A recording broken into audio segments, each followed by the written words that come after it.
He left her with a text message. Then she learned the truth 10 years later. When Emily moved to Chicago at 19, she never imagined that the most important person in her life was already standing right beside her. His name was Ryan. For years, they were just friends. At least, that's what everyone thought. They met during their first semester at college. Ryan was the quiet guy who always sat near the back of the classroom. Emily was outgoing, funny, and somehow managed to make friends everywhere she went. At first, they barely spoke. Then one group project changed everything. Soon they were spending almost every day together, studying, walking around campus, eating cheap takeout because neither of them had money, talking for hours about their dreams. Everyone around them assumed they were dating, but they always laughed it off. "We're just friends." The funny thing is that neither of them truly believed it anymore. Ryan knew when Emily was upset before she said a word. Emily could tell what Ryan was thinking from a single look. They became each other's favorite person. And little by little, friendship turned into something deeper. One spring evening, Ryan showed up at Emily's apartment carrying a small bunch of flowers. Not roses, not anything expensive, just a handful of yellow daffodils he had picked from a public garden near the river. Emily laughed. "Did you seriously steal these?" Ryan grinned. "Borrowed them." She couldn't stop smiling. It was the first time he held her hand. The first time neither of them pretended anymore. For the next year, life felt perfect. Not rich, not glamorous. Perfect. They talked about getting married one day, about buying a small house, about having children, about growing old together. Then everything changed. It happened on May 17th. Emily still remembered the exact date. She woke up to a text message. At first, she thought Ryan was joking. Then she read it again, and again, and again. The message said, "I'm sorry. I've met someone else. I'm leaving. Don't wait for me. Please don't try to contact me. I don't love you anymore." Emily stared at the screen. Her hands started shaking. Her heart felt like it stopped beating. No explanation, no warning, nothing. Just 6 short sentences. She called him immediately. No answer. Again. No answer. Again. Straight to voicemail.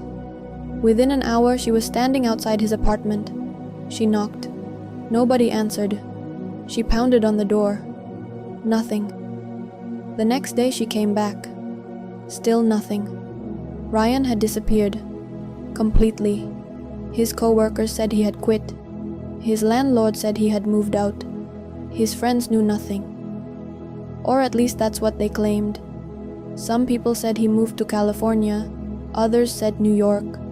Someone claimed he'd gone overseas. Nobody actually knew.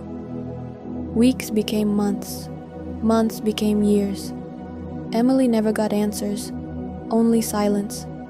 And silence can sometimes hurt more than the truth. The heartbreak consumed her. She stopped going out, stopped seeing friends, stopped answering calls. She blamed herself. What had she done wrong? Why wasn't she enough? The questions never stopped. Eventually, the depression became so severe that she suffered a complete emotional breakdown. For several months, she was admitted to a mental health facility. Even there, she refused visitors. Friends tried. Her parents tried. Nobody could reach her. The man she loved had vanished without a trace, and the person she used to be disappeared with him. But time has a strange way of moving forward, even when we don't want it to. Years passed. The pain slowly became a scar that never disappeared, but a scar she learned to live with. Then, one ordinary afternoon, she met a man named Michael. He wasn't exciting like Ryan. He wasn't mysterious. He wasn't perfect, but he was kind. And after everything she'd been through, kindness felt like a miracle. Michael never tried to replace the past. He simply helped her build a future, one small step at a time. And for the first time in years, Emily started smiling again. Years passed. 5 years to be exact. Emily and Michael built the kind of life she once thought was impossible. They bought a small house in the suburbs. Nothing fancy, a white fence, a tiny backyard, a swing hanging from an old maple tree. The kind of place where children ride bicycles down quiet streets and neighbors wave at each other every morning. Most importantly, they had a daughter. Her name was Sophie. She had Emily's eyes and Michael's smile, and from the moment she was born, she became the center of their world. Life wasn't perfect. No one's life is. There were bills, stress, arguments over small things, long work days, sleepless nights. But there was love, real love, the kind that stays when things get difficult, the kind that doesn't disappear. Eventually, Ryan became nothing more than a distant memory, a chapter from another life, a chapter Emily rarely opened anymore. Sometimes she would think about him, mostly when a song reminded her of college, or when she passed places they used to visit together. But the pain was gone. Only questions remained. Questions she knew would never be answered. At least that's what she believed. Then one rainy Thursday afternoon, everything changed. Emily had just returned home from picking Sophie up from school. The weather was miserable. Dark clouds covered the sky. Rain tapped against the windows. Michael was still at work. Sophie was upstairs playing with her toys. Emily walked to the mailbox, mostly expecting bills and advertisements. Instead, she found something unusual: a handwritten envelope, no return address, no company logo, just her name, written carefully across the front. Emily froze. For a moment, she simply stared at it. Something about the handwriting felt familiar, very familiar. Her heartbeat began to speed up.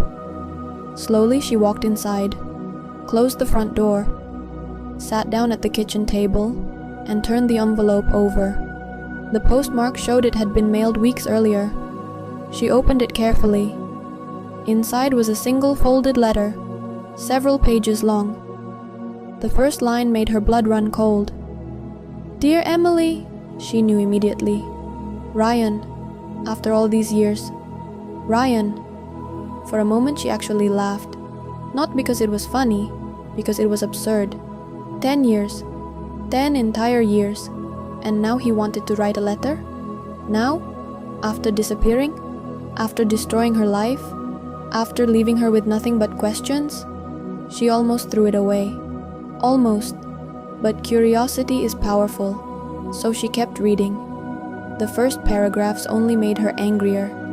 Ryan apologized, again and again. He admitted he had lied. He admitted he had hurt her. He admitted she deserved answers. But he still didn't explain why. Emily rolled her eyes. Typical. 10 years later, and still avoiding the truth.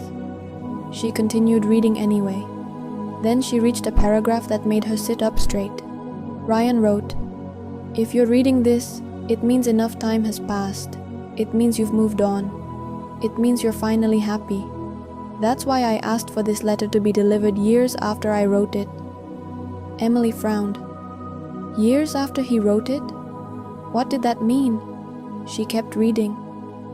The rain outside seemed louder now. The house felt strangely quiet. Even Sophie's laughter upstairs had disappeared. It was as if the world itself was waiting for the next sentence. Ryan continued, "The hardest moment of my life wasn't leaving. The hardest moment was hearing you cry outside my apartment door. I heard every knock, every time you called my name, every minute you begged me to answer, and I stayed silent." Emily felt tears forming. For the first time since opening the letter, her anger began to fade. Something felt wrong, terribly wrong. This wasn't the voice of a man making excuses. This sounded like someone carrying unbearable regret. Her hands trembled as she continued reading. Then she reached the next page, and everything changed. Ryan wrote, "There was never another woman. I never stopped loving you, not for a single day." Emily's eyes widened. She read the sentence again, then again. It made no sense. If he loved her, Why leave? Why disappear? Why destroy everything?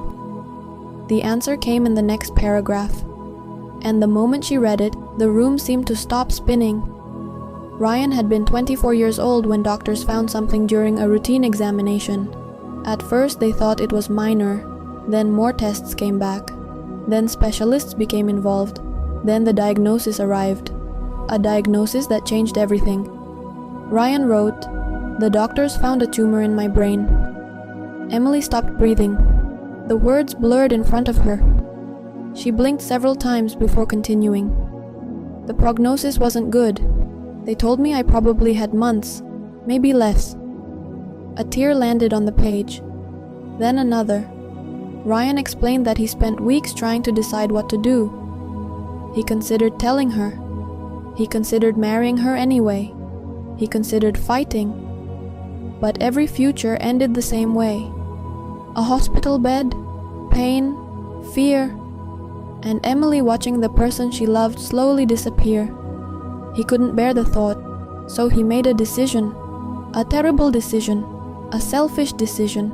A decision he would regret for the rest of his life. He chose to make her hate him, because hate would heal faster than grief.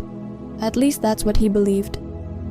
Ryan continued, "I thought if you hated me, you would move on.